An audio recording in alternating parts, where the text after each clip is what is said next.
नमस्कार साथियों, पवन ज्ञान गंगा यूट्यूब चैनल पर आप सभी का हार्दिक स्वागत है।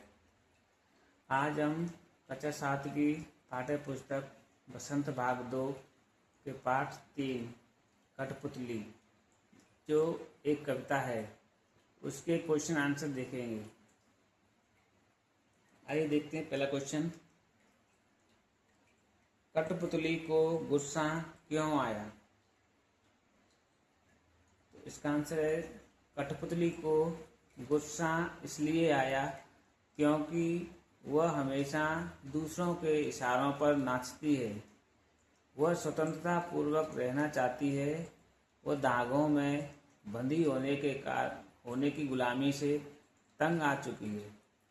कहने का तात्पर्य यह है कि कठपुतली दूसरों के इशारों पर नाचती है और वो स्वतंत्र रहना चाहती है। धागों की गुलामी से तो तंग आ चुकी है, इसलिए उसको गुस्सा आता है। क्वेश्चन 2, कठपुतली को अपने पांव पर खड़ी होने की इच्छा है, लेकिन वह क्यों नहीं खड़ी होती? देखते हैं इसका आंसर। वह अपने पैरों पर खड़ी होना तो चाहती है, लेकिन खड़ी नहीं होती क्योंकि उसे लगता है कि पहला कदम उठाना मुश्किल है।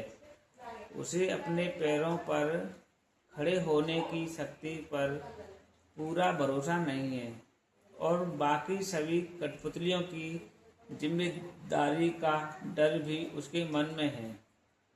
उसे लगता है कि मेरा पहला उठाया हुआ कदम कहीं किसी मुश्किल में न डाल दे, इसलिए वो अपने पैरों पर खड़ा होना नहीं चाहती। क्वेश्चन नंबर 3, पहली कठपुतली की बात दूसरी कठपुतली को क्यों अच्छी लगी? पहली कठपुतली की बात दूसरी कठपुतली को क्यों अच्छी लगी? देखते हैं इसका आंसर। पहली कठपुतली की बात दूसरी कठपुतली को इसलिए अच्छी लगी क्योंकि वे सब भी धागों में बंध कर थक चुकी थी और अपनी इच्छा से स्वतंत्र जीवन जीना चाहती थी।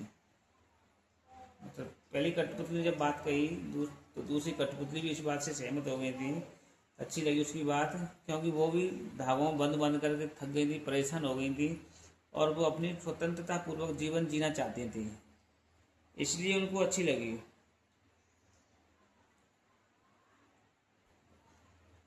क्वेश्चन नंबर 4, पहली कठपुतली ने धागे तोड़ने की बात कही, लेकिन फिर वह चिंतित क्यों हो गई कि ये कैसी इच्छा मेरे मन में जगी?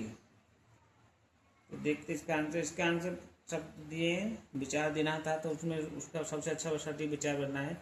उसे दूसरी कठपुतलियों की जिम्मेदारी महसूस होने लगी। इस प्रकार आज हमने कक्षा 7 की पाठ्य पुस्तक बसंत भाग 2 की पाठ 3 कठपुतली, जो कविता है, के क्वेश्चन आंसर देखे। आगे की क्लास में हम नेक्स्ट पार्ट के क्वेश्चन आंसर देखेंगे। आज के लिए इतना ही है। थैंक यू, धन्यवाद।